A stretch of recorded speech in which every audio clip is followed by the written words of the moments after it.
بسم الله الرحمن الرحيم. நமக்கு சோதனைகள் வந்தால் நாம் பொறுமையாக இருக்க வேண்டும். சந்தோஷமான நேரத்தில் நாம் பொறுமையாக இருக்கிறோம் அல்லவா? அதே போல் கவலையாக நாம் இருக்கும்போது பொறுமையாக இருக்க வேண்டும். ஏதாவது தவறு நடந்திருந்தால் அல்லது கெட்டது நடந்திருந்தால் அல்லாஹ் அஸ்ஸ வ ஜல்லின் மொழியை பாருங்கள். சுப்ஹானல்லாஹ், பொறுமையுள்ளோரை வாழ்த்துங்கள் என்கிறார். ஏனால் ஒரு நம்பிக்கையாளரின் குணம் முற்றிலும் வேறு மாதிரி இருக்கும். நீங்கள் பார்க்கும் சோதனை சிறிதல்லது பெரிதாக கூட இருக்கலாம், ஆனால் அதன் இலக்கு ஒன்றாக தான் இருக்கும். ஏனால் உங்களிடம் பொறுமை இருந்தால் நீங்கள் பாராட்டுவதற்கு உரியவர்.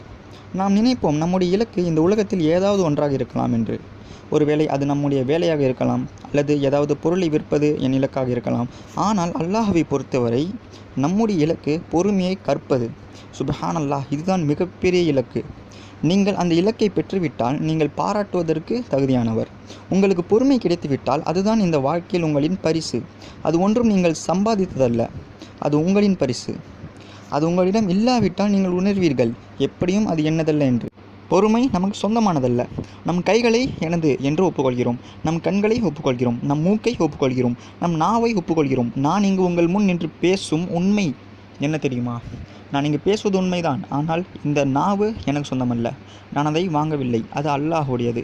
அது திணற ஆரம்பித்தால் இன்னாலில்லாஹ்.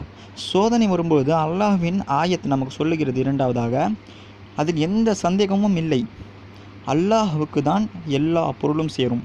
இது ஏன் இவ்வளவு முக்கியமானது தெரியுமா? ஏனால் உங்களுக்கு எந்த பிரச்சனையாக இருந்தாலும் அது நிரந்தரமானதல்ல. அது எதுவாக இருந்தாலும் சரி, அது நிரந்தரமல்ல.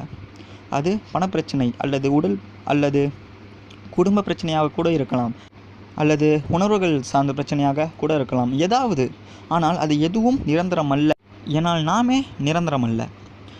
முதலிருந்து வரலாம். முதலில் உங்களுக்கு சோதனை வந்தால் உங்கள் நாவையும் இதயத்தையும் தயார் செய்யுங்கள்.